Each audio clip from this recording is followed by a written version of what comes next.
Halo guys, pengumuman penting mulai bulan Juni tahun 2024 bagi seluruh RT, RW, kepala dusun, lurah, kepala desa, KPM penerima bansos, dan pendamping sosial.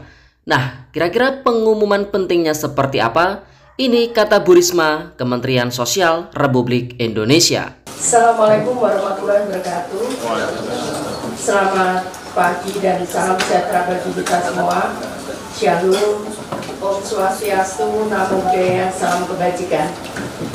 Nah, yang saya hormati Bapak Ibu sekalian, dari LAN, dari Ombudsman, dari Satgasus, dan dari KPK, dan dari teman-teman udah dari LAN, sudah saya sebutkan, dari pemerintah daerah semuanya se-Indonesia yang saat ini mengikuti kegiatan pada hari ini, dan rekan-rekan Kementerian Sosial serta rekan-rekan media yang saya hormati.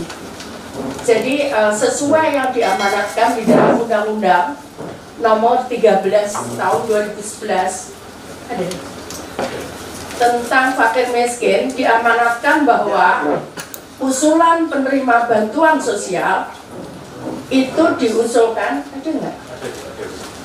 diusulkan oleh daerah kepada Kementerian Sosial melalui mekanisme musyawarah kelurahan atau musyawarah desa. Jadi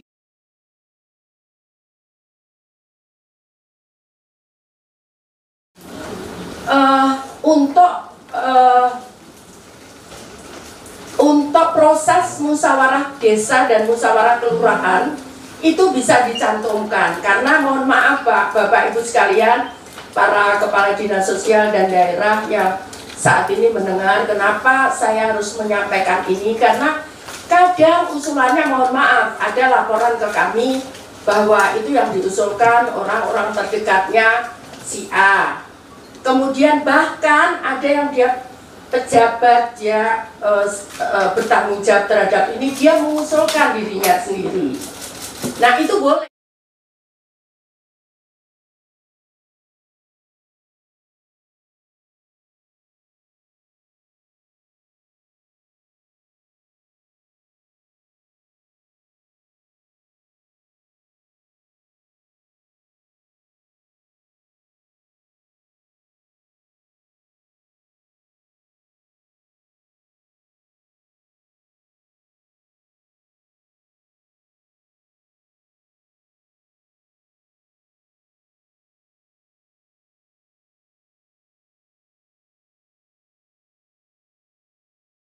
Kemudian pemerintah daerah kabupaten dapat mengusulkan data yang belum diusulkan oleh desa atau kelurahan atau nama lain yang dianggap layak. Di Padang itu namanya Nagari, kemudian ada di Aceh itu namanya Gampong gitu. Jadi ini yang dimaksud nama lain itu kadang-kadang di daerah namanya beda gitu. Nah, karena itu bisa diusulkan di luar itu, identitas diri, foto rumah atau tempat tinggal, tampak depan dan bagian dalam, karena ini penting Mbak, karena jangan sampai kami juga masih menemukan beberapa rumah yang mestinya menurut saya tidak layak.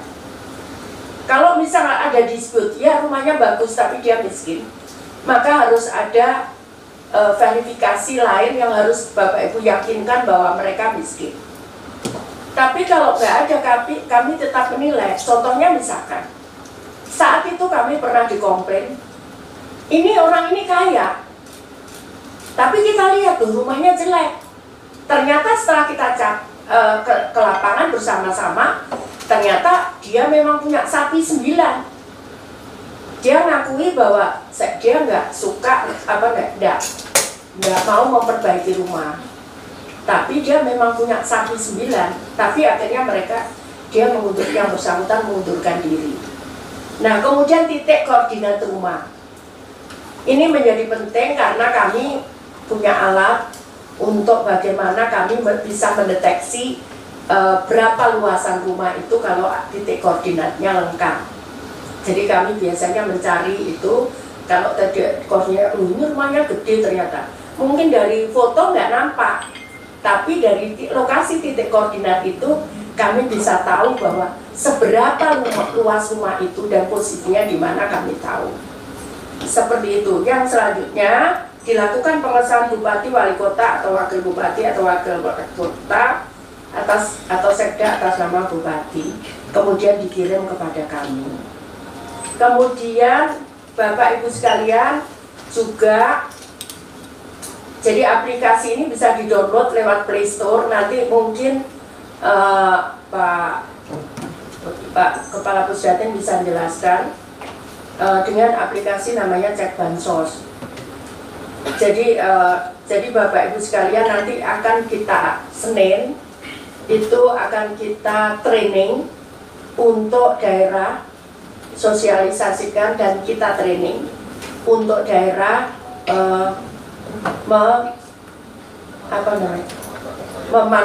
bagaimana memanfaatkan aplikasi ini. Jadi sekali lagi ini semua akan tahu sebetulnya nama si A misalkan di penerima bansos ini usulan siapa.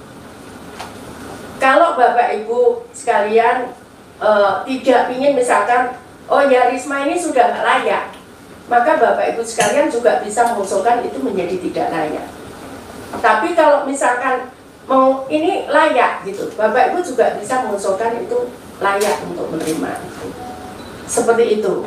Jadi kira-kira seperti itu teman-teman di daerah. Saya berharap nanti, jadi sekali lagi teman-teman daerah yang sekarang masih datanya dimasukkan oleh para pendamping kami, PKH, TKSK, dan pendamping lainnya, ada Peksos, ada pendamping Resos, ada lagi Porda, macam-macam itu yang di bawah Kemensos itu tidak boleh dia menjadi pengelola data, tidak boleh. Ini yang menyarankan ini Satgasus. Jadi Satgasus itu yang menyarankan seluruh instrumen dari Kemensos tidak boleh menjadi pengolah data. Jadi ini data ini otomatis. Seperti saya pun saya tidak tahu karena data itu dari Bapak Ibu mengusulkan masuk ke datanya Pusdatin, dan ini sudah kita akan ISO-kan untuk proses keamanan ini. Ini kemudian dari Pusdatin langsung ke Dirjen-dirjen yang mengurusi ini tanpa melalui saya. Nah kemudian diusulkan ke keuangan, dan itu semua by teknologi, bukan lagi gunakan hard copy untuk keamanan itu. Jadi seperti itu kira-kira Bapak Ibu sekalian, teman-teman dari daerah, mohon dimaklumi karena sekali lagi ya kalau kita kemarin naik kelas 1, kita pengen kan naik kelas 2 supaya lebih baik lagi. Nanti ke depan kita pengen naik kelas 3, asal itu sesuai dengan aturan dan peraturan yang ditetapkan. Jadi peraturan Kemensos 73 2024 tentang aplikasi ini itu juga saran masukan dari beberapa tadi yang saya sampaikan, KPK, BPKP, Satgasus dan Ombudsman kepada kami. Seperti itu kira-kira Bapak Ibu sekalian yang ingin saya sampaikan. Jadi kami sudah, ini yang menjadi terusan beban saat saya membaca undang-undang ini. Jadi sekarang sudah clear. Menurut saya tidak ada, kalau kita bisa mendownload foto-foto ini juga paling di desa itu cuma berapa, paling geserannya nggak sampai 10-20 tiap bulan geserannya. Misalkan meninggal mau diusulkan ahli warisnya, itu kan paling yang meninggal berapa dari sekian penerima itu. Artinya tidak berat untuk menggunakan aplikasi ini melalui mobile apps. Jadi tidak berat menurut saya. Seperti itu kira-kira.